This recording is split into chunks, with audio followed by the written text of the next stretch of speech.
The supper that the Lord prepares. The moment a divine move started to control the lepers who were living at the city gate, there was a move of the Holy Spirit inside the camp of Arameans also. The Lord caused the Arameans to hear the sound of chariots and horses. The Arameans who heard this great sound said to one another, "Look, the king of Israel has hired the Hittite and Egyptian kings to attack us." So they got up and fled and abandoned their tents.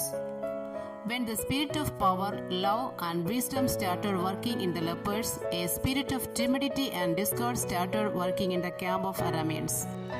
Thus God started to scatter the army of Aram that besieged the city of Samaria before the lepers. The Lord took the weak lepers in his hands for the fulfillment of the prophecy of Elisha. And at the same time, the strong army of Aram was made weak. When thousands and crores of chariots of God appeared in the sky, and the demons that controlled the army of Aram were made to scatter, and the wisdom of the Arameans too failed. Our God can scatter the enemy by his words and light. The king of Moab and his army that came to fight against the army of Israel were put into a deceptive vision. They withdrew in fear. 2 Kings chapter 3 verse 22. Now behold, God disperses the army of Aram by causing them to a great sound of his army. God fights not by might nor by power, but by his spirit. Zechariah chapter 4 verse 6.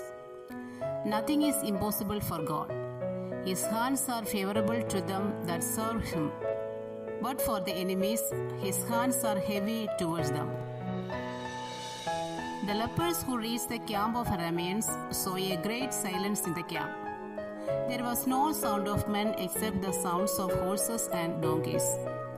They went up to a tent at the edge of the camp, where they saw that food was already prepared there, and they ate it happily. Those who came to beg from the enemy ate and drank from the table of the enemy. It was the feast that Lord had prepared for them.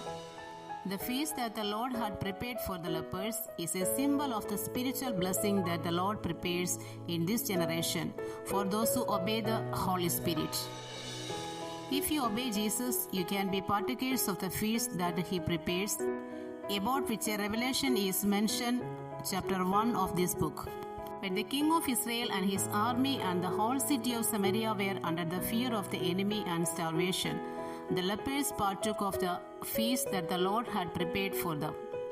These lepers were used in the hands of God to inform the city of Samaria about the emptiness in the camp of Arameans. God gave the first portion of the provision that he had prepared for the starving city dwellers unto these lepers alone. God was firstly nurturing the people whom the people of the city had rejected. This symbolized the remnant of the church who have recognized the voice of Jesus and who have taken part in the spiritual feast that the Lord had prepared for them.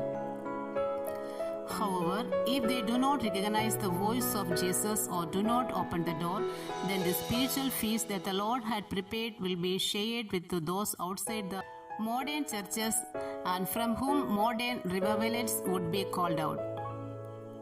God gives revelation for spiritual moments only to those who walk in obedience to the Spirit.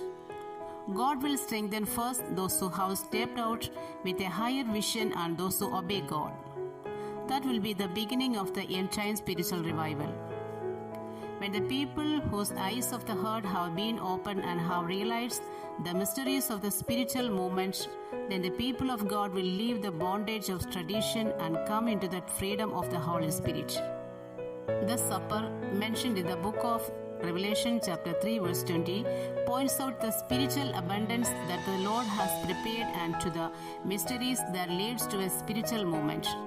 Those who hear the voice of Jesus Christ and walk according to his Spirit will be the primary partakers of it. This message will continue.